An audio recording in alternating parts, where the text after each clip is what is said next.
Hey Ryan, Will here from the Fight Gods podcast. How you doing today, man? I'm doing well. What about you?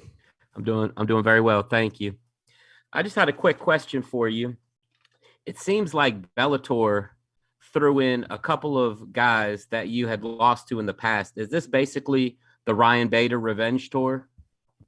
Yeah, I mean, when they first filled out the bracket and I looked at it, I'm like, man, this is great for me because it's all about redemption for me, And then first fight out of the gate, Machida, a guy that knocked me out in 2012.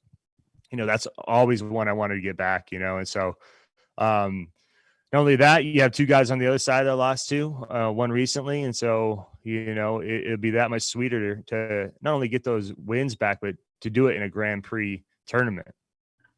Definitely. Good luck. Thank you. Jay Anderson. Ryan, welcome back. One of the things that I think of is you're one of the few people in the sport who has won a Grand Prix already, and that's regardless of promotion. I mean, it's not a common thing. What would being one of the few people to win a second tournament really kind of mean to your legacy?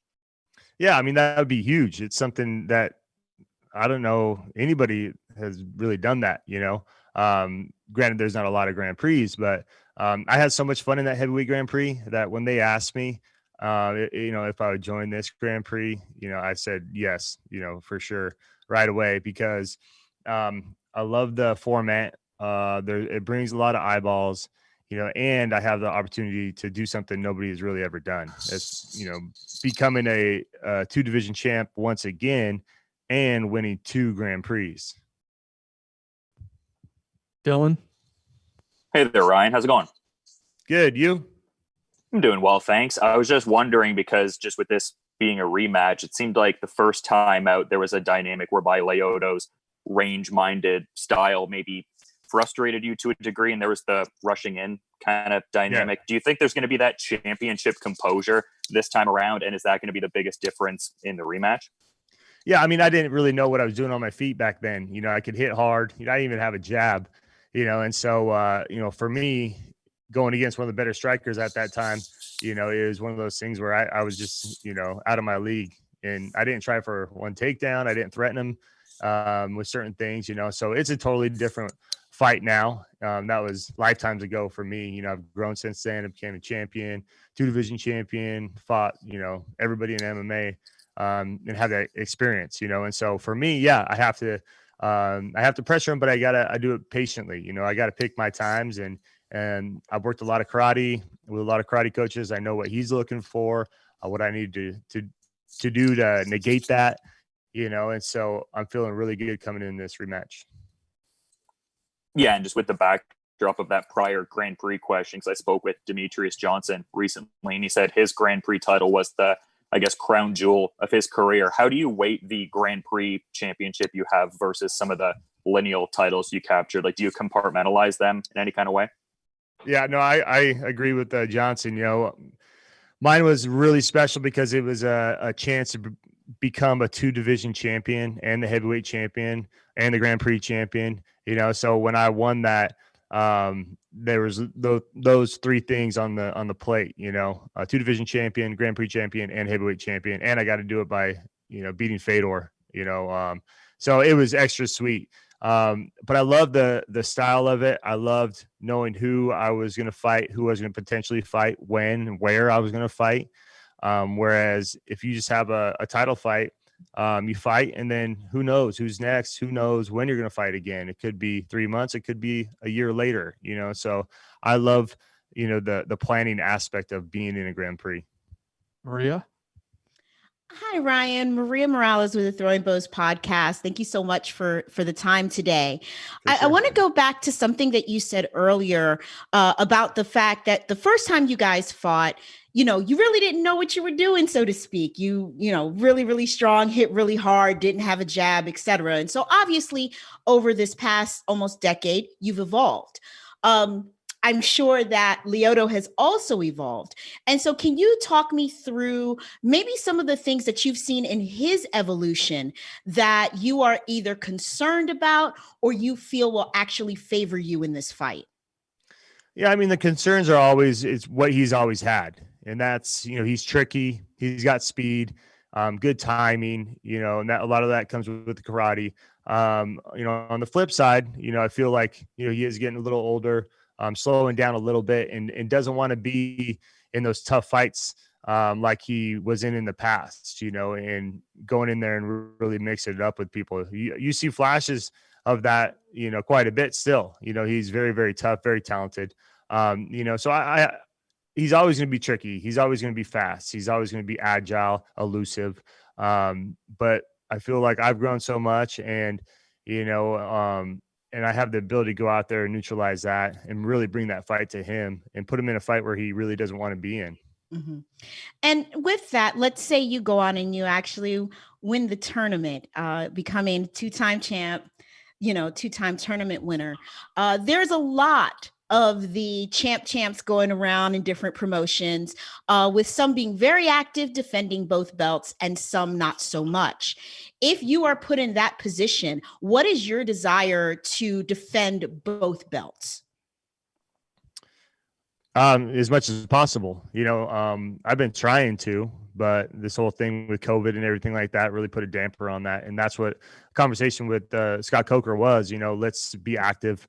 Let's have 3-4 fights a year, but uncertainty stuff comes up, some variables were thrown in, and we're just doing what we're doing right now. I was thinking I was going to be, fighting for the heavyweight belt in March. But then this tournament came up, and then them going to Showtime and all that kind of stuff. So I'm willing and able to. So it's just kind of, we'll see what happens.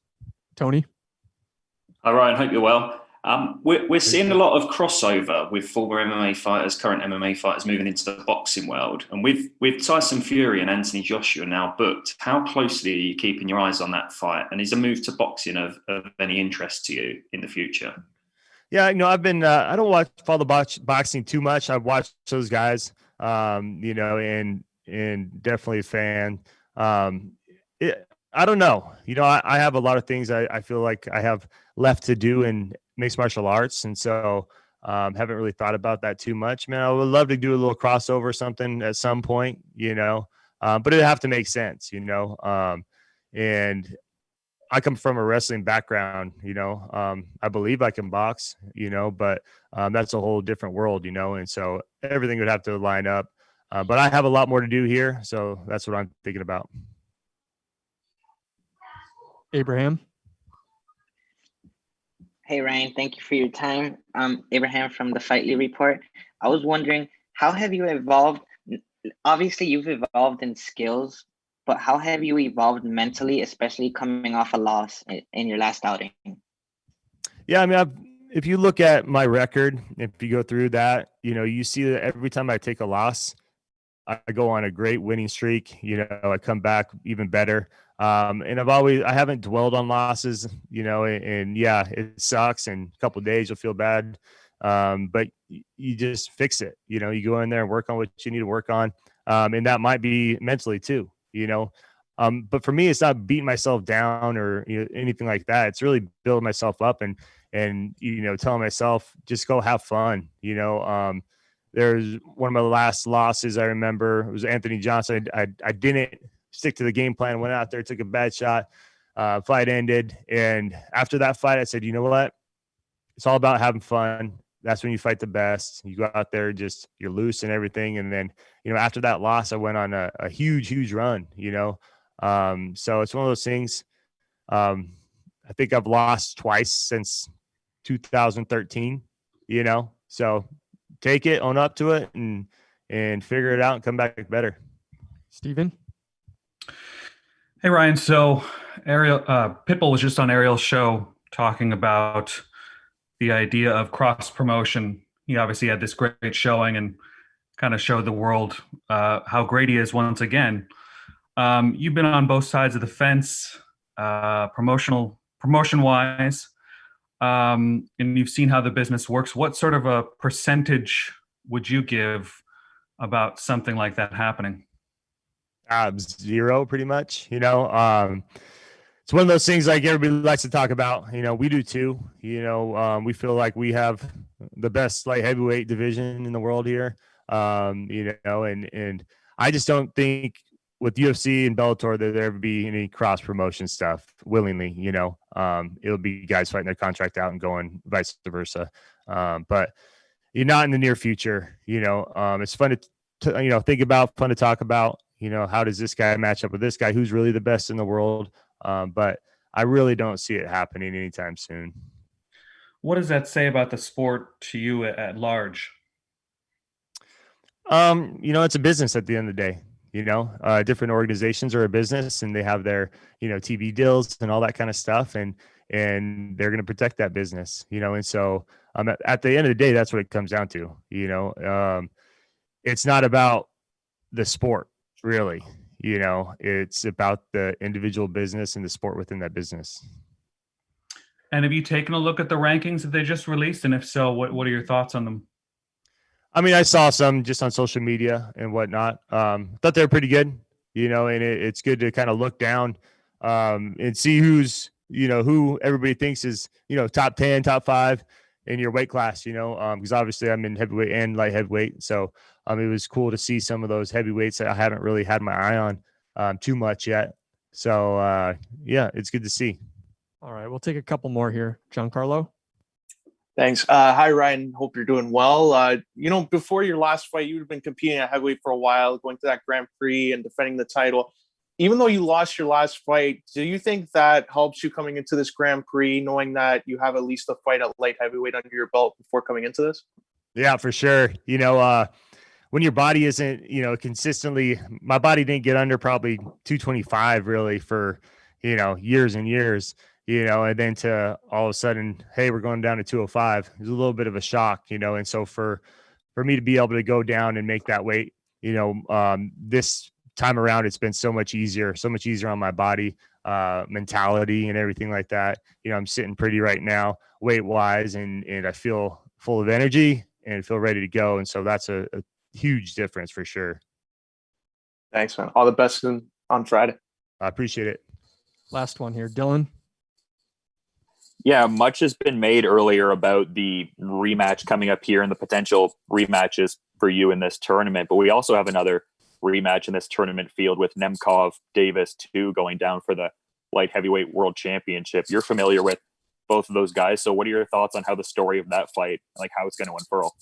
I've said this before, but I think, Phil Davis is definitely a dark horse in this tournament and definitely on that side. I feel like he can go out there and beat anybody in any given fight. He has a weird style. His wrestling's obviously great. A lot of power in his legs and his stamina is good. And if you watch the last fight, it was a 3-round fight, and he had Nemkov exhausted at the end, so I wouldn't be surprised if Phil goes out there and beats him, to be honest. All right, Ryan, thanks for the time and good luck on Friday. Thank you guys.